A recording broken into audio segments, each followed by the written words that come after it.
nandito ka ngayon sa panibagong kabanata ng Spooky Serye.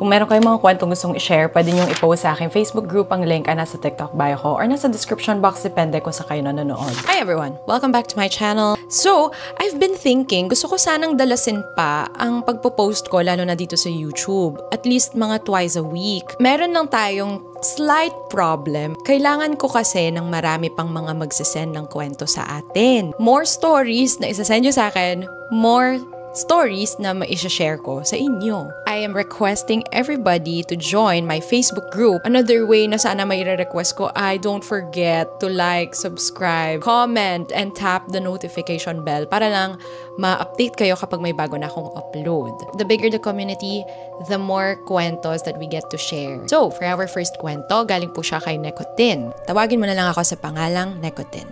Ako ay 18 years old. Recently, napapadalas akong manood ng spooky serye mo. Dahil mahilig ako sa mga kwentong kababalaghan at naniniwala ako na nag-e-exist ang mga hindi nakikita ng ibang tao. Anyways, sa mga hindi nakakaalam kung ano ang tumbok, ito ang bahay na nakapwesto sa gitna at napapagitnaan siya ng 3 daanan, kaliwa, kanan at mismong harapan nito. Kung napanood nyo ang palabas na tumbok, malalaman nyo agad ang itsura nito. Nangyari ito nung 3 years old ako. Ako kasi yung tipong bata na mabilis agad matuto at madaling makaalala sa mga nangyayari. Hanggang ngayon, fresh na fresh pa rin sa utak ko ang lahat ng nakita at naranasan ko. Ang mama ko meron ka-close sa bahay na yon. Si Tita Corazon, siya ay nangungupahan doon sa bahay na tumbok. Ito ay hanggang 2nd palapag at mayroong terrace. Kulay pink at dirty white ang pintura sa labas ng bahay at kulay blue ang gate. Mahalata mong lumang-luma na talaga dahil sa itsura nito. Kaya lang may bago nang nangungupahan na rito at pinaayos ang bahay. Madalas akong isama ni Mama dito sa bahay na to dahil nga sa sobrang close nila ni Tita Corazon. Minsan dito na rin ako pinapaliguan dahil tuwang-tuwa raw si Tita sa akin. Hanggang sa dumating ang araw na hindi nila maaasahan ang naranasan ko. Habang nagkukwentuhan sila sa terrace at ako naman ay nasa 2nd floor at naglalaro, katapat lang din naman nila yon. Bigla akong may narinig na tumatawag sa akin, galing sa CR. Noong una, hindi ko pinansin. Pero dahil sa paulit-ulit na pagtawag nito sa akin, ay nilingon ko na ang boses na nanggagaling sa CR. May nakita akong isang babae na nakasilip sa pintuan ng CR. Tandang-tanda ko pa talaga ang itsura niya at kung may kakayahan lang ako na i-drawing ang exact face niya, gagawin ko. Siya ay nakasuot ng long white dress at ang buhok nito ay sobrang haba at itim na itim. Yung mukha niya ay parang uncanny valley dahil nakangiti lang siya sa akin ng tuwid at ni pagpikit ay hindi niya ginagawa. Ulo at kamay lang niya ang visible sa kanya. Niyayaya niya akong maglaro ng tagu-taguan at pumayag naman ako. Ang ginawa ko, pumasok ako sa loob ng banyo para hanapin siya. Nilibot ko na lahat ng tingin ko sa CR, ngunit wala akong nakita ni bakas ng anino sa kanya. Maliit lang din naman kasi ang CR kaya kung nandun man siya, makikita ko siya agad. Kaso, wala talaga kaya sa isip-isip ko nun, ay baka pinaglalaruan niya lang ako kaya naisipan kong lumabas na lang ulit. Noong nakalabas na ako ng CR, saka ko ulit siya nakita sa pintuan. Kung ano ang itsura niya sa unang beses ko siyang nakita, parehong-pareho pa rin sa 2nd beses. Pumasok ako ulit para madali na kaming matapos sa paglalaro dahil naiinip na ako noon. Pero wala pa rin ang babae.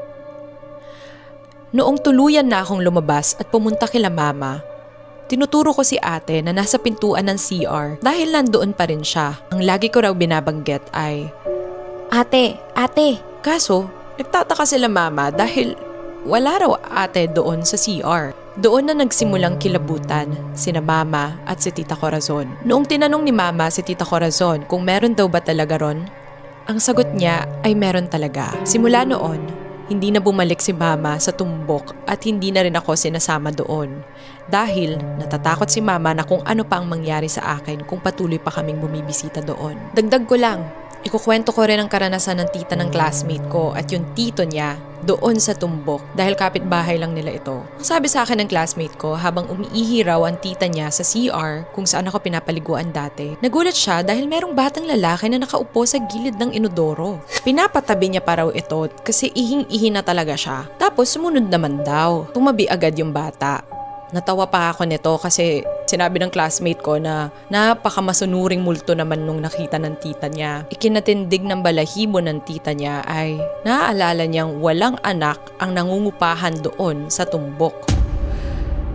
Ang naranasan naman ng tito niya ay 4:00 ito na madaling araw at nagkakape siya dahil oras din ito ng kanyang pasada. Habang busy siya sa pag-inom ng kape, nagulat siya dahil may nakita raw siyang nakatayong babae sa terrace. Kung ano ang itsura ng babaeng nakita ko sa CR, ayun din ang pagkakapaliwanag ng itsura nung nakita ng tito niya. Hindi kaya iisa lang din yung nakita namin? Napamura na lang daw yung tito niya tapos biglang pumasok sa loob ng bahay. Ewan ko pero marami rin akong naririnig na may something din sa 3rd floor dahil nagkukwento sa akin ng mga pinsan ko dahil katapat lang din daw nila ang tumbok. Minsan, may naririnig daw silang mga yabag at pagbagsak ng mga laruan. Di ko rin sigurado kung ilang entities ang nakatira sa bahay na yon. At sana ay tahimik na sila ngayon. Kada nadadaanan ko pa rin kasi ito ang weird ng pakiramdam ko dahil parang may nakatingin sa akin kahit sa malayo at may dumadampi na malamig na hangin sa katawan ko. Hanggang dito na lang po nagtatapos ang kwento ko at sana ma-feature ito sa TikTok. Magkukwento ulit ako sa mga susunod na iba ko pang naranasan pati na rin sa mga kwento sa akin ni Mama. At doon na po nagtatapos ang una nating kwento. Baka naman hindi naman sila delikado. Tsaka baka isang pamilya silang nandun. It kind of reminds me of The Grudge. Pero friendlier version, I guess. Alala ko lang, The Grudge at The Ring, ang horror awakening ko. Yun yung nagpatakot talaga sa akin. Susunod nating ikukwento. Wait lang. Itong storya ko ay malademonic or sleep paralysis na naranasan ko dito sa bansang Morocco. Ako po ay matagal nang nakatira at nagtatrabaho sa bansang ito. Ako ay nagtatago sa pagiging anonymous sender sa kadahilanan na baka may ma-offend akong mga members na kababayan nating mga Muslim. Dahil ito ang nakakakilabot na pangyayari na ibabahagi ko sa inyo ay nangyari sa panahon ng Ramadan. Para sa mga Muslim, ang panahon daw ng Ramadan ay walang kaganapang mga multo o mga katatakutan, pero sa nangyari sa akin ay napatulala na lang ang mga kaibigan kong mga lokal ditong mga Muslim. Unang linggo ng Ramadan ito naganap. Ang ex-girlfriend kong local at ako ay nag-away isang araw. Pagtapos ng trabaho ay umuwi kami sa kanyang apartment imbes na sa apartment ko ng gabing iyon. As usual, magi-iftar sila. Unang kain at inom sa buong araw ng mga 7 ng gabi. Imbes na maghanda siya ng makakain ay niyaya niya akong mag-iftar sa restaurant. Pero dahil magkagalit kami ay tumanggi akong sumama sa kanya. Sa makatuwid, ako ay naiwan mag-isa sa kanyang apartment. I-explain ko lang ang itsura ng apartment niya para ma-feel niyo talaga ang takot ko. Nasa top floor ng isang malaking bahay na pag-aari ng isang matandang mag-asawa. Ang bawat floors ay solo-solong apartment ng mga anak nilang pamilyado na. At ang top floor ay pinaupahan na lang sa ibang tao dahil nasa Paris daw madalas ang isang anak ng may-ari nito. Pagsampa mo sa top floor, bungad sa'yo ang rooftop na tila abandonado na. Doon ay may pintuan ng mismong apartment ng ex ko. Pag pumasok ka dito, bungad sa'yo ang puting pader at kisame. May amoy lumot at baho na halatang hindi ito natirahan ng matagal at ang mga bintana nito ay maliit tulad ng authentic na bintana nila. Mula hagdanan, paakyat hanggang mismo sa loob ng apartment ay napakabigat ng aura. Nung gabing nagpaiwan ako, ay sa sofa ako natulog sa living room. Pagkatapos ko mag-dinner, nanood ako hanggang antukin. Mga 1:00 ng madaling araw, in-off ko ang TV. At madaling kinain ng nakakabulag na kadiliman at nakakabinging katahimikan ang loob ng buong bahay. Dahil nga, ang bintana ay nag-iisa lang sa sala at maliit lamang. Hindi ako nakaramdam ng takot dahil na-overpower ang galit ko ng gabing yon. Normally, pag dun kami umuwi ng ex ko, iniiwan niyang naka-on ang TV, hanggang magising kami. Nagtataka naman ako kung bakit. Nakatulog nga ako pero maya-maya bigla akong naalimpungatan. Yung pakiramdam na parang may nakatingin sa akin. Pagdilat ko, sa paanan ko makikita ang isang lagusan papuntang kusina at main door. Sobrang dilim ng kabahayan na wala akong maaninag ng maayos. Nang naliwanagan ito ng unting liwanag galing sa buwan, natanaw ko ang isang figure na matangkad at malaman na lalaki na may suot na national dress ng lalaki. Para itong suot ng kamatayan, yung may hood na matulis sa ulo. Tinitigan kong mabuti ito dahil di ko matanaw ang mukha niya. At nang maaninagan ko ito, nakita kong nakangiting demonyo ito. Hindi normal ang laki ng ngiti niya dahil extended ito sa mga pisngi. Ako'y napasigaw at bigla siyang tumakbo ng mabilis papunta sa sofa ko. Tumigil siya sa kanan ko at inuga-uga niya ako gamit ang dalawa niyang matitigas na kamay. Hilong-hilo ako at takot na takot. Sinubukan kong magdasal ng Apostles' Creed. Pero di ko ito mabuo-buo. Ang nakakahilakbot pa, tumawa siya sa akin at ginaya niya ang utal-utal kong dasal. Mabilis siyang lumipat sa uluhan ko at hinawakan niya ang magkabilang balikat ko. Malakas at mabilis niya akong pinipihit, pakanan at pakaliwa. Damang-dama ko ang pagkahilo ko sa lakas ng pag-uga niya sa akin habang nakaplasta ako sa sofa na nakahiga. Inablot ko ang phone ko na naka-charge katabi ng kaliwang braso ko. Pero di ko mabuksan ang password. Plano ko sanang iparinig sa ex ko kahit umuutal ako or sumisigaw para magmadali na siyang umuwi. Patuloy akong inuuga ng figure na yon. At wala akong sinisigaw kundi ang pangalan ng Panginoon. Wala akong sinisigaw kundi ang pangalan ng Panginoon. Sa isip ko, nilalaban ko yon. At alam mo ba nang sinabi ko ang pangalan ng Panginoon, naramdaman kong bumitiw ang nakakatakot na nilalang. Nang makalaya ako sa bigat ng hawak na yon, agad-agad akong nakaupo at hingal na hingal at pawis na pawis. Pagkaupo ko, sabay naman ng pagpasok at pagbukas ng ilaw ng girlfriend ko noon. Kitang-kita niya at gulat na gulat siya sa itsura ko. Nagmamadali niya akong binigyan ng tubig at diretsyo, kinuwento ko na ang nangyari. Ang oras noon ay eksaktong 3:00 ng umaga. At ang nakakapagtaka talaga, nakatanggal sa pagkaka-charge ang phone ko na hinablot ko nga noon. Nalaman kong mayroon pala siyang tinatagong sikreto. Dahil lang walang naniniwala sa kanya, na siya pala ay matagal nang sinusundan ng isang spirito ng isang matangkad at malaman na lalaki. Kahit saan siya tumira, lagi daw itong nagpapakita at nagpaparamdam sa salamin, sa corner ng kwarto, sa likod ng kotse. Ito daw ang dahilan kung bakit lagi niyang iniiwan na naka-on ang TV hanggang umaga. Sabi niya sa akin nung una daw niya akong inuwi noon sa apartment niya, nagpakita daw sa kanya ito sa malaking salamin sa kwarto niya nung kami ay magkatabing nakahiga. Mukhang galit na galit daw ito. Naghiwalay kami ng girlfriend ko. Pero after a few years namin magkahiwalay, magkaibigan pa rin naman kami. Nagkaroon siya ng mister ngayon at ito ay pinakilala niya sa akin. Maniwala kayo o hindi, kulang na lang ay mag-blackout ako nang makita ko ang mister niya. Hawig na hawig ito ang anino na galit sa akin ng gabing yun. At ang ngiti noon ay nakakakilabot din tulad ng anino. Hindi na ako umulit na makipagkita sa kanila mula noon hanggang ngayon. At doon na po nagtatapos ang pangalawa nating kwento. My God! Kinilabutan ako dun sa kwento. Parang isa to sa mga favorite na naikwento sa akin. Pero ang akin lang, sana naman walang mangyaring masama doon sa ex mo. Last kwento natin. I have been stuck in your spooky series videos for weeks now. Ewan ko, pero I find your way of storytelling so relaxing and comforting. Kaya ito, I would also like to share a story I can't forget. The main story happened when I was 16 or 17. But before that, gusto ko lang magbigay muna ng konting background. Bago natin ituloy yung kwento to, thank you po. Nakaka-relax ba talaga ako? Okay, kinilig ako. Sorry, I had to make singat kasi kinilig ako. Let's go.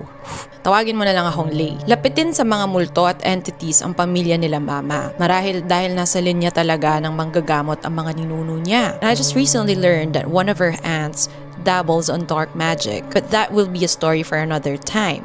My mom has a third eye.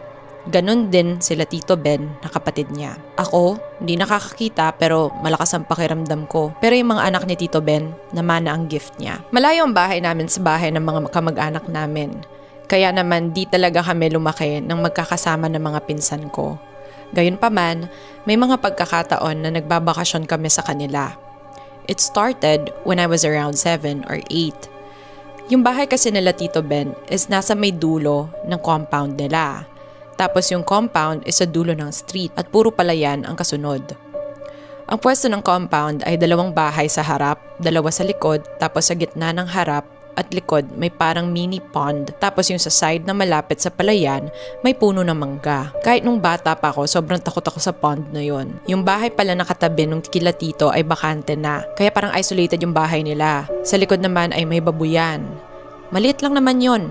May nasa 2 or 3 baboy sila. Tapos sa likod, puro puno at kawayan na. Madilim ang paligid lalo na paggabi. Hindi ko alam kung bakit wala kaming kasama sa bahay noon. Pero kami lang magpipinsan ang nandoon. Ang ligalig namin nung unang araw namin noon. Ako ang pinakamatanda. I was 7. Sunod si Mary, 7. Buwan lang naman ang agwat namin. Si Loy ay 5 years old, kapatid ko. Si Rose ay 3 years old, kapatid ko rin. At si Ray, kapatid ni Mary, na 3 years old. Hindi ako sigurado dito kung dahil lang sa imahinasyon ng mga bata. Ngunit kahit nagsasaya kami ng mga oras na yon, bigla na lang nag-iiyak ang pinsan kong lalaki. Panay ang turo sa ilalim ng upuan. 6 PM yata yon ng hapon, kakalubog lang ng araw. Wala si Tito at kami lang ang nasa bahay. Dahil nga bulol pa siya noon, di namin masyadong maintindihan ang sinasabi niya. Pero parang buhok at babae. Tapos, takot siyang nakaturo sa may ilalim ng upuan. Nang magawi ang tingin ni Mary sa tinuturo niya, biglang nanlaki ang mata nito at nagmamadaling tumakbo palabas. Kaya kahit nagtataka, nakisali na din kami sa pagtakbo. Naguguluhang binuksan ng lola nila yung pinto. Bakit daw kami tumakbo? Doon na lang namin hinintay ang magulang nila. Matapos iyon, hindi na kami iniwan nila Tito na kami lang sa bahay. At pinagsabihan na, huwag maingay pag lumubog na ang araw. Ngunit dahil mga bata pa kami, hindi kami nakinig. Nung sumunod na gabi, masaya kaming naglalaro. Kahit sinusuway na nila Tito, puro kaming tawanan. Hanggang sa may narinig kaming sitsit sa labas ng bintana. Akala ko nung una, tinatakot lang kami ni Tito. Pero kumpleto kami sa loob ng bahay. Kaya naman, binalot ako ng takot at natulog na rin. After ng bakasyon namin na yon, hindi na ulit kami nakisleepover kila Tito hanggang nang mag-15 na ako. Nung bakasyon na iyon, mas nakapag-realize sa akin na meron nga talaga sa compound nila Tito ko. Nag-OFW kasi si Tita na asawa ni Tito Ben. Kaya naman wala masyadong tao sa bahay nila. Ang naging arrangement nila ay si Mary at Ray ay nagstay sa bahay na harap kung saan nakatira ang lola nila, habang si Tito Ben ay mag-isang natutulog sa bahay nila mismo. Yung bahay nila noon, parang naging tambakan na lang ng damit, at dahil nga si Tito lang ang natutulog doon, isa lang ang ilaw na sinisindi. Naaalala ko Sabado ng gabi yun, naisipan namin maghanap ng damit pang simba. Dahil nga hindi inaasahan ang pagtagal ko sa kanila, nangihiram ako ng damit sa pinsan ko. Kaya naman, dala ang flashlight. Magkasama naming tinungo ang madilim na bahay. Habang nagkakalkal kami ng damit, nagkukwentuhan lang kami. Pero biglang sabay kaming napatahimik. Ako dahil may narinig akong naglakad sa may kusina. Habang siya ay dahil may nakita siya sa kusina. Pa? Papa? Bigla niyang pagtawag. Hindi ko alam pero sigurado akong walang tao doon. Kaya naman ang sabi ko sa kanya, walang tao dyan. Nagkatinginan kami, ipinagpatuloy na lang ang paghahanap ng damit ng tahimik.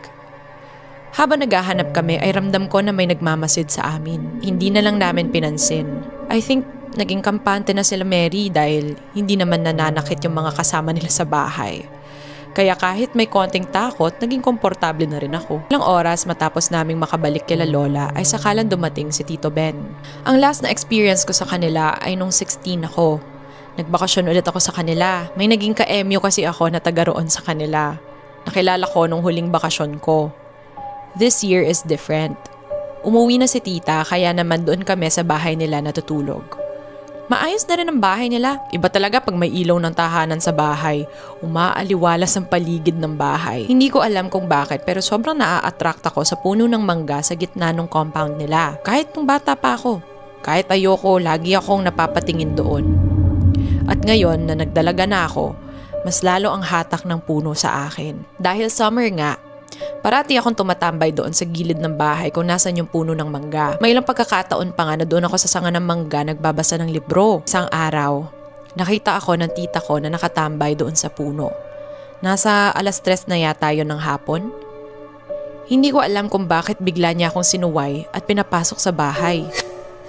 Sinawalang bahala ko na lang yon at pinagpatuloy ko ang pagbabasa. Mahangin kasi sa pwestong yon. For days, laging ganon, pagtanghali, pupunta doon para magbasa. Hanggang dumating ang araw na iyon. May gathering sa bahay nila tita. Pupunta din si Jay, yung ka-emyo ko. Siyempre, as usual, tumambay ako dun sa puno ng mangga. Pero this time, inabot na ako ng takip silim. Nang magdilim na, ay siya rin namang magdating ng mga bisita.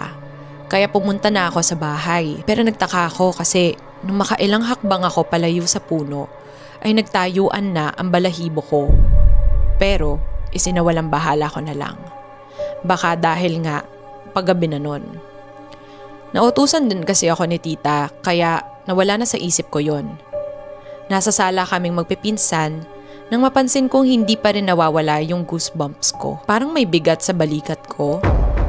Alam mo yung feeling na parang ang laki ng ulo mo? Ganun yung nararamdaman ko nun. May narinig akong pamilyar na boses dun sa may puno at pagsilip ko, nandun si Jay. Niloloko pa nga ako noon ng pinsan ko. Yee, nandyan na ba si Kuya Jay? Biro nila. Nagtawanan kami. Patuloy lang kami sa pagkukwentuhan at ako sa pagsulyap kay Jay. Pero nagtataka ako at hindi pa rin nawawala ang kilabot ko hanggang sa lumapit sa akin si Mary. May nakayakap sa likod mo. Bulong niya sa akin. Napatingin ako sa kanya, natakot syempre pero bahala na. Tinawag na kami dahil magsisimula na daw. Paglabas namin ng bahay, hinanap ng mata ko si Jay. Pero di ko siya makita. May narinig akong nagsusuka sa may gate at ayun siya, nagsusuka. May lumapit na matanda sa kanya, hinaplos siya. Hindi ko masyado maaninag dahil madilim sa pwesto nila at may kumpol na din na tao nang nandun. Nung nawala na ang tunog ng pagsusuka, biglang gumaan ang pakiramdam ko at nawala na rin ang kilabot ko. Kinabukasan, napagkwentuhan namin ang nangyari. Ang sabi daw ng matanda ay nabati or napaglaruan siya ng nakatira doon sa mangga. Hindi ko alam kung connected yung nakasabit sa akin or coincidental lang ang nangyari. Simula noon Ate Bebs, hindi na ako tumambay sa manggang yun. At doon na po nagtatapos ang last nating kwento. Ano kaya meron dyan sa compound na yan? Hala, hindi naman kaya parang bet ka nung natun sa puno ng mangga. So, napahaba na ang ating kwentuhan. Good luck sa akin sa pag-e-edit kasi matagal-tagal to, my God. Pero kaya natin yan. Tignan natin kung ma-upload natin na Saturday or Sunday. We'll see. So, kung Saturday, lucky for you guys. Pero kung Sunday, lucky for me. Charing. So, yun na muna natin yung pagkukwentuhan natin today. So, I'll see you guys sa next upload. Bye. Love you.